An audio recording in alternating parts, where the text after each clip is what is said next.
Welcome to the Stay or Go podcast, where we're changing the dialogue around divorce so that no woman ever stays in her marriage out of fear. Get ready to dispel myths, learn life-changing tools, and build a solid foundation in yourself from which to make your decision.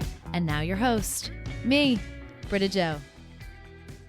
Hey everyone, welcome back. This episode just kind of poured out of me this morning as I was meditating and taking some time to pull my oracle cards like I do every morning. I thought back on an experience that I had last night and it just snowballed into this episode.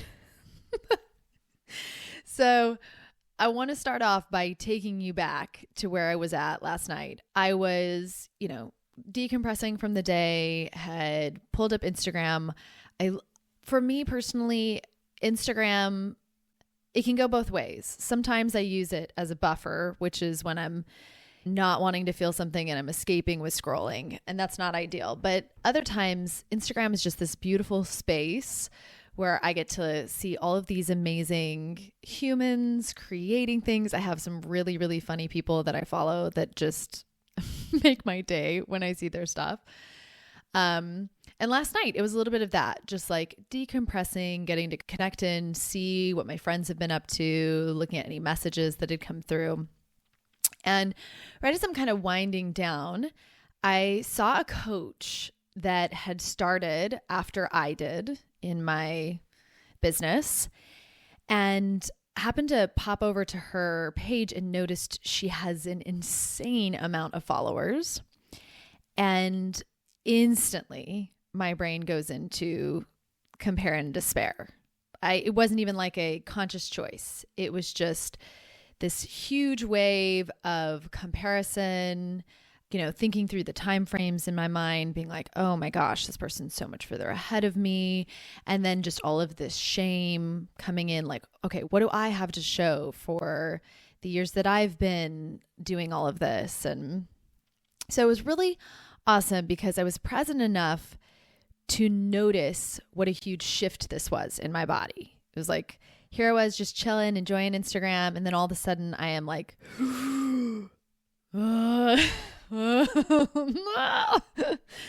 and so I had enough awareness to notice, okay, I'm kind of getting hijacked right now. I'm having all this internal feelings that are popping up. What's really happening here? And I was able to check in and be like, okay, I'm definitely moving into a comparison space. And it looks like I am falling prey to these programmed external ideas of success, which would be ideas for me. I know that some of those ideas are that being successful is based on how much money you're making, how many followers you have.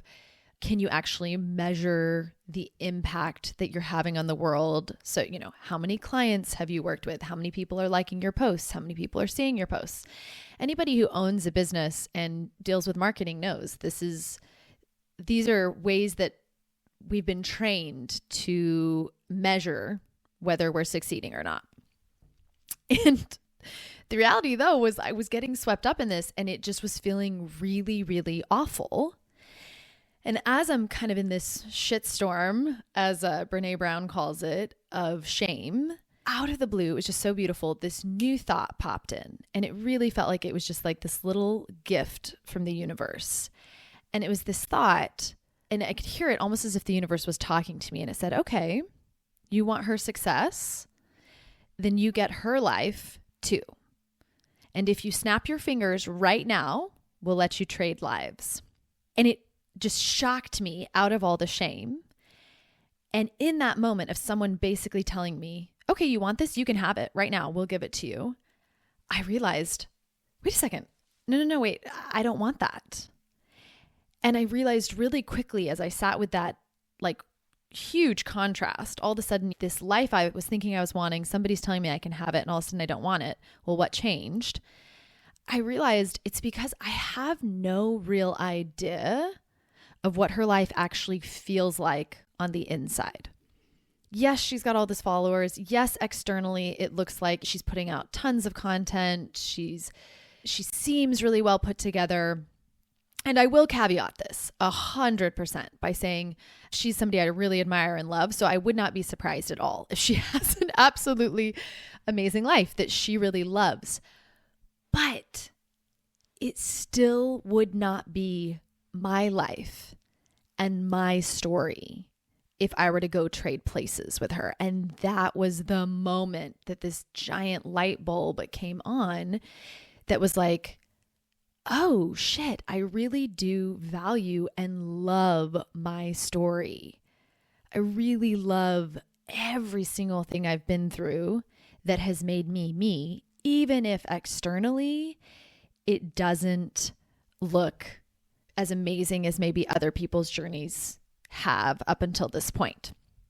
So that is what I want to talk with you about today, is this ability to really own and love your journey and the you that your journey is making you into. I want to start us off, now that I've shared that story, set the scene. I want to take us back into really understanding what comparison is, because I think it's so important to not get caught up when we start comparing in shaming ourselves for comparing, because it definitely was doing that a little bit last night. Like, your life's so good. Why can't you just be grateful? And we as women do this so often, right? We see something we want, maybe a different life, maybe a different relationship. We feel the shame that that's not our life. And then we end up adding more shame on top of it that we even want something that we don't have. So let's just, when it comes to comparison, let's just remember that comparison is a totally normal brain pattern for a species that is socially oriented like humans are. So this is just a biological, evolutionary bit that our brain has that is actually really helpful for keeping us in the group. It's just there to help us act like everyone else so that we don't get isolated and kicked out of the group. You know, if you think of chimpanzees, where being an individual means physically you're not safe, you could die, your rates of survival are going to go up a lot by being in the group, then yeah, having your brain look around and go, do I look like everybody else? Am I being accepted? Are they liking me? Would be really helpful. But in today's world, most of us are no longer going to have the risk of physically dying or not surviving if we are not accepted into the tribe. Although it can feel that way in high school. And I'll talk about that a little bit later. So it's really important to realize, okay, there's this mechanism in my brain from evolution that's going to make me want to compare and think, oh my God, I'm not going to survive if I'm not a part of the group. But we are at a space now where that's not the case. And actually, comparison can often be the thief of our joy, finding real joy in our own personal journeys. And long-term, a huge deterrent for being able to find your real tribe. So I want to explain both of those things. So first, when we're comparing ourselves to others, it's from these preconceived ideas of what's normal. And we really have to check in with, where did we get these ideas? Okay, so your ideas of what's normal are going to come from your childhood, your upbringing, your parents, your religion, your culture. We know this to be true. You go meet someone on the other side of the world who grew up in, let's say, Japan. They're going to have very different ideas of what social dynamics look like, of what being a part of the group is. They're going to have different values too. And we got to really check in with, have we examined those beliefs that we were given, and do we still like them? Do they still fit who we want to be showing up as? Now, huge example of this in my own life. I grew up Mormon, and talk about a huge life world ideology that just consumed every bit of my world. And it wasn't, as those of you that have kind of heard some of my journey, it wasn't until I was like 28, 29 that I really realized I'm super miserable. And at first I thought the problem was me. And ultimately what I came to realize was the problem was I was living a life that was aligned with all of these values and ideas and this tribe that really wasn't a fit for who I truly am. And it took that process of questioning it and going, wait, this isn't really bringing me true joy or fulfillment. So how do I change this? What does this mean for me? And in order to do that, I had to stop comparing myself. I had to kind of step away. So I remember there was a period where I stopped going to church because every time I would go to church, I just would come away so enraged. And I would just feel so much more confused and upset in my brain. So I learned to trust, okay, if that doesn't feel good for me, then I'm not going to keep putting myself there. And what I noticed was staying home with myself, listening to podcasts. I'm going to talk a little later about Sarah Blondin. I'm absolutely in love with her. She's amazing. But listening to the things she was telling me and leaning in where I truly felt soul led, this is what helped me to connect back into that soul compass part of me.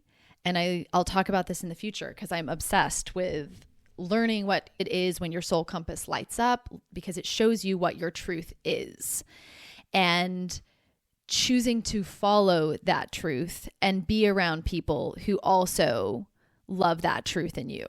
So that first piece, we just have to start examining what are our worldviews, where did they come from, and are they actually aligned with who we truly are?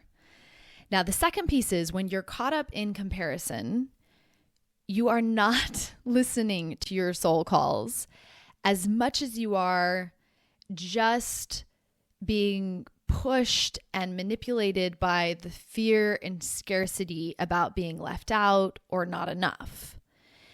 And why this is so sneaky is because when you really start connecting in with people who are from your true soul tribe, they will love you unconditionally and accept you exactly as you are. Like, you do not have to change for these people. They want you in all your weird, unpracticed, unpolished you-ness. But prior to actually meeting them, what comparison leads you to do is to cut off those pieces that make you so that you can try to be more homogenous and fit in, which actually makes it even more difficult for our soul connections to be able to find us, because comparison is making us camouflage ourselves to fit in with the rest. So what a lot of us, and this goes back to what I was saying, this is what a lot of us experience in high school. In high school, we're in this really, we don't really know who we are. And so we just want so badly to be accepted by the group, to feel like we have an identity, that we end up sacrificing a lot of these pieces of ourselves. I can remember painful moments when I was in high school or young adult where somebody said a comment about something and it was like, oof, I'm never going to wear that again, or do my hair this way again, or say that again. And if we're not careful, a lot of us never really move out of that space. Even though we're adults, we're still living in a brain that is still constantly scanning the environment for, am I accepted? Am I loved? Am I good enough? Especially as women. So I do want to give you a heads up that yes, as you start doing this, as you start not hiding as much as yourself, leaning in to being the weird you that you are, it does mean that you may no longer fit into the tribes that you grow up in or that you thought were where you were really meant to be. And this can be very disorienting. Trust me, leaving the Mormon faith is probably one of the toughest things that I've ever done. And definitely, I would say, getting my divorce next, because in both of those instances, I was leaving tribes. Right? I was leaving, or even doing the work around my family of origin. I was leaving these places that I had been taught were safety, were community, were love.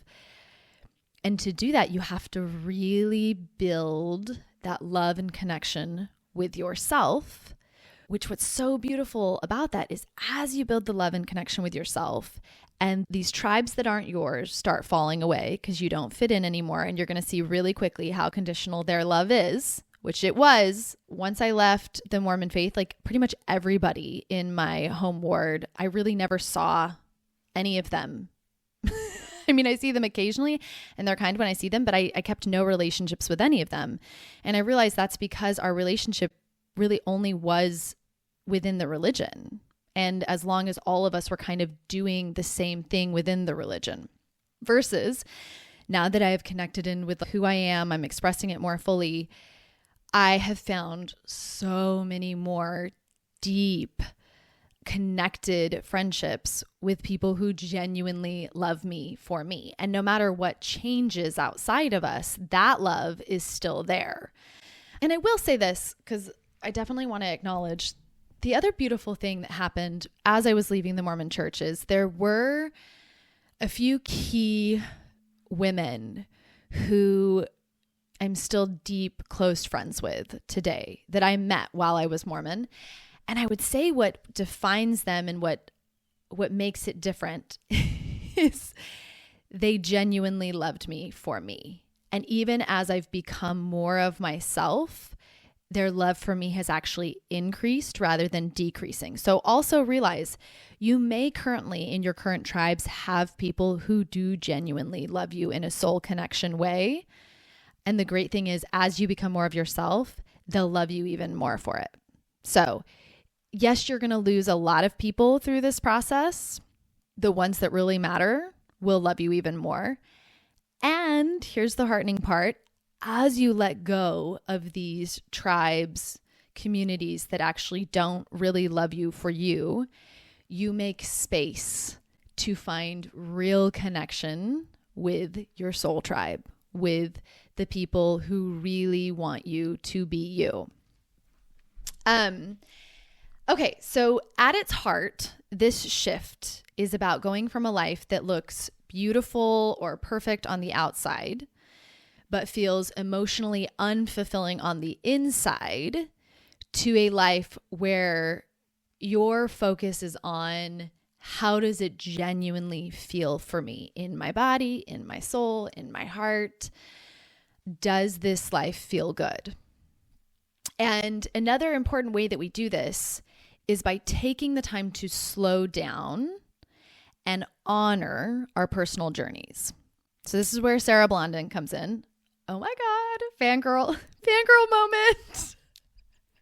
So last week, I listened to one of my favorite episodes from her, and it's one called Make It Sacred. Oh, and I just want to take like a deep breath because that episode is so gorgeous. It's really all about this acknowledging that, yes, we ultimately have no idea what any of us are doing here. Like everybody has ideas, religion has ideas, governments have ideas, but deep down, nobody really knows. And instead of that being where I know in my journey at times, it's led me to kind of like a nihilism or like, oh my God, none of us know what this is, so none of it matters.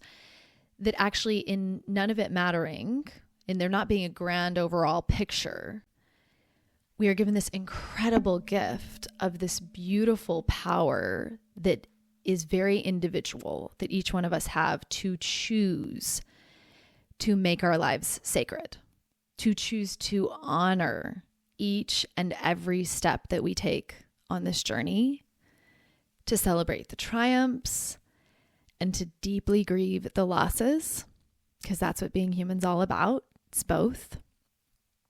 And to, instead of staying aloof and disinterested in our own lives, to really give them our full attention and love through believing I matter and my journey matters. So I highly recommend listening to that episode. I'm going to link it in the show notes. Having voices that have slowed me down and helped me find the sacredness of my own journey has really been key in helping me develop the bravery to stand up for my journey, to own that I have a right to walk this path in the exact way I want to walk it. So I wanted, before I end the episode, I really want to leave you guys with a little list of some actual tangible things that you guys can start doing that will help you in this quest to really own and embrace and love your journey. So the first one, going back to Sarah, I want you to start listening to Sarah Blondin more. In the beginning of my journey, because I just had really, guys, when I started my journey, I had so little, I'm just going to get like a little bit emotional here. I had so little respect for it being my journey because I'd been raised in this paradigm that my life was just something that was here for God, and I just needed to be righteous and I just needed to not sin. And the pathway was all laid out ahead of me, everything I needed to do. And nobody really asked, like, does this feel good for you? Is this what you want? It was just giving everything I had to God and the church. And Sarah Blondin, at the beginning, when I first started therapy, I would sit out on my front porch and just like listen to her in the mornings. And she was really what sung my soul back into my body. So I can't recommend her enough. Not only will I link her episode, I'll link her podcast. And I would recommend going back to her very first episodes from like season 1. They are pure gold. But listening to her and letting her words really sink into your soul can reactivate that soul compass for you. Second thing, I want you to read books that honor and validate the importance of women's internal lives and really celebrate them. And number one book, top of the list for me, this is probably right up there with what Sarah Blondin did for me in my life, is Women Who Run with the Wolves. Cannot recommend this book enough. Clarissa Pinkola Estes is just pure magic. It's where my wolf tattoo comes from that I got right after my divorce, specifically from this book. So yeah, that book will take you to places you didn't even know existed in your soul. I also want to recommend, and I'll have a list of this also in the show notes, Untamed, A Radical Awakening, Discovering the Inner Mother, and Daring Greatly. All of those written by incredible authors and books that will just start giving you this new framework.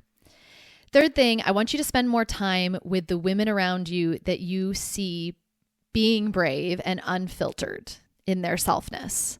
So I recently had a client talking to me in one of our sessions, and she was talking about this like Australian woman that she just met, who is just she's just so loud and says what she thinks and doesn't apologize and has opinions. And I was like, yes, spend more time with her. And it was beautiful seeing how my client was just like, I kind of like being around her and I like the way she is. These are the women I want you spending time around. I have one as well at my son's school. She is just like a firecracker, always wearing these clothes that are just like her vibe. She's just very irreverent and kind of like says spicy stuff. And she and I can always joke and laugh. And whenever I'm around her, I just feel more myself. So find those women, spend more time around them. And the final piece is, bit by bit, I want you to start letting more of your selfness shine. Okay? I want you to share your opinion where you would have been silent in the past. I want you to wear something that stretches you out of your comfort zone. I want you to say something that you might have been afraid to mention in the past, like have an opinion and share it.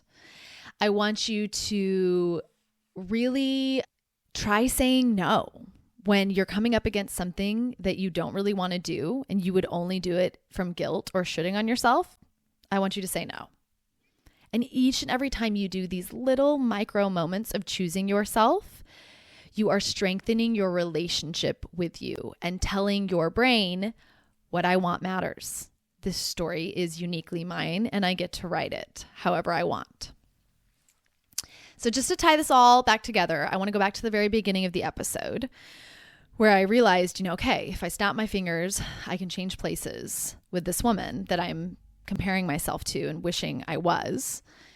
And ultimately where I landed was this deep feeling, like I said earlier, of, oh, hell no. This last couple of years may not have led to the external accomplishments that I want in my business or that I think would, reflect what I've been through. But I know for myself what it has done for my internal world.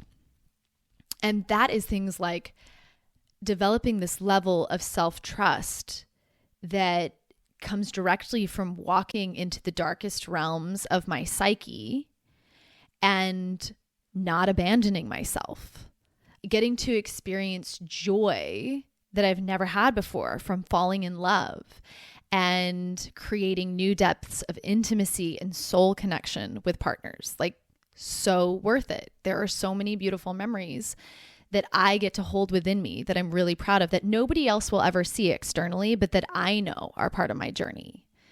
There's been this incredible expansion of my worldviews and who I am and my opinions and what I think this life is all about. And those expansions make each day that I live feel even more adventurous.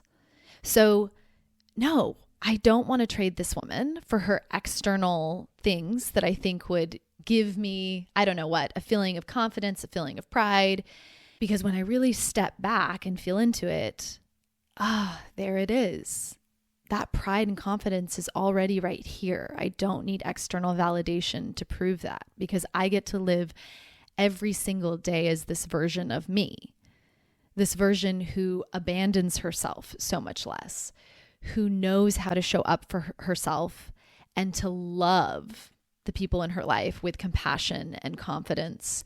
This woman who has opinions and ideas that she's now passionate about and unafraid to share, who loves to play big and bold and unreservedly. Like this is the me that's been through every second, every minute, every hour, every day of my life, and who I now get to spend the future with. And she is worth far more to me than any external benchmark of success.